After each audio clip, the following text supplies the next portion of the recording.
ඔන්න ඉතින් ලස්සන ගමක සෝමපාල කියලා ගොවිරාළ කෙනෙකුයි ඔහුගේ නෝනයි ජීවත් වුණා. මොවුන් දෙදෙනා නම් හරිම ආදරෙන් තමයි ඉතින් ජීවත් වුනේ. මේ දෙන්නගේ ප්‍රධාන ආදායම් මාර්ගය වුණේ ගොවිතැන් කරලා ජීවත් වෙන එකට. ඒකට සෝමපාලගේ නෝනා සෝමපාලට ගොඩක් උදව් කළා. සෝමපාලගේ නෝනා සෝමපාලට හැමදාම උදෙන්ම කෑම ගෙනත් දෙන්න නම් ඉතින් අමතක කරන්නේ නැහැ.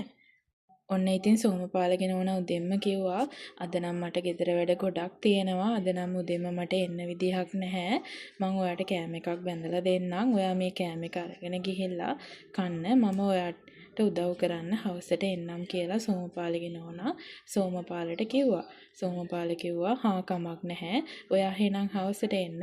මම දැන් මේ කෑම එකත් අරගෙන එහෙනම් ගිහින් එන්නම් කියලා සෝමපාල යන්න සෝමපාල ආසාවෙන් ට්‍රැක්ටරේට නැගලා කුඹුර මඩ කරන්න ගත්තා. සෝමපාල සින්දුවක් කියන ගමන් තමයි මේ කුඹුර මඩ කරන්නේ. ඔන්න එතකොටම කෑත්තේ කැලෙන් ඇහුණා ආච්චි කෙනෙක් අඬන ශබ්දේ. සෝමපාල ඒ පැත්තට යන්න ගියා. මොකද ආච්චී අඬන්නේ? අනේ දරුවෝ මට කන්නත් නෑ බොන්නත් නෑ හොඳටම බඩගින්නේ මම ඉන්නේ. ඉන්නකෝ ආච්චියේ මම ඉස්සෙල්ලම වතුර ටිකක් ගෙනත් දෙන්නම්. ඔන්න ඉතින් සෝමපාල මේ ආච්චිට වතුර ටිකක් ගේන්න ගියා. ආච්චියේ මේ වතුර ටික බීලා ඉඳියනම්. ඔන්න ඉතින් සෝමපාල වතුර වගේම එයාගේ නෝනා උදේම බඳලා දීපු බත් එකත් ආච්චිට දුන්නා. ඉතින් ආච්චි ඔක්කොම බත් එක කෑවේ නෑ.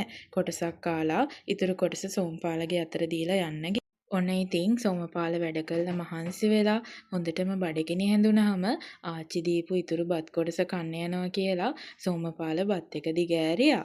බත් එක දැකපු ගමන් සෝමපාල හොඳටම පුදුම වුණා. රත්තරන් බත්තට මේ බලන්නකො නෝනේ බත් ඇට ටික රත්තරන් වෙලා. ඒකනේ මහත්තයෝ මං ඔයාට උතලා දුන්නේ බත් එකක්නේ. කොහොමද මේ බත් ඇට ටික රත්තරන් වුනේ? ඔන්න ඉතින් සෝමපාල මේ වෙච්ච සිදුවීම් ඔක්කොම එයාගේ නෝනට එකින් එක විස්තර කළා. එයාගේ නෝනත් ගොඩක් පුදුම වුණා මේක අහලා. ඔන්න සෝමපාල ඒ රත්තරන් බත් ඇට ටික විකුණලා ලස්සන ගෙයක් සල්ලි වලට ගත්තා. ගෙයක් විතරක්ම නෙමෙයි ලස්සන කාර් එකකුත් සල්ලි වලට ගෙනාවා. සෝමපාල දැන් හොඳටම සල්ලිකාරයෙක් වෙලා තමයි ඉතින් ඉන්නේ. සෝමපාලගේ නෝනායි ළමයිනුත් එක්ක ලස්සනට සතුටින් ජීවත් වුණා. සෝමපාලගේ හිත හොඳ හින්දා තමයි සෝමපාලට මේ හැම දෙයක්ම ලැබුණේ. අපිත් හැමෝටම උපකාර කරන්න ඕනි. එතකොට තමයි අපිට දෙයක් ලැබෙන්නේ. මේ වගේ ලස්සන කතා ඔයා තවත් බලන්න කැමති නම් අපේ YouTube channel එක subscribe කරන් යන්න. හැමෝටම ස්තුතියි.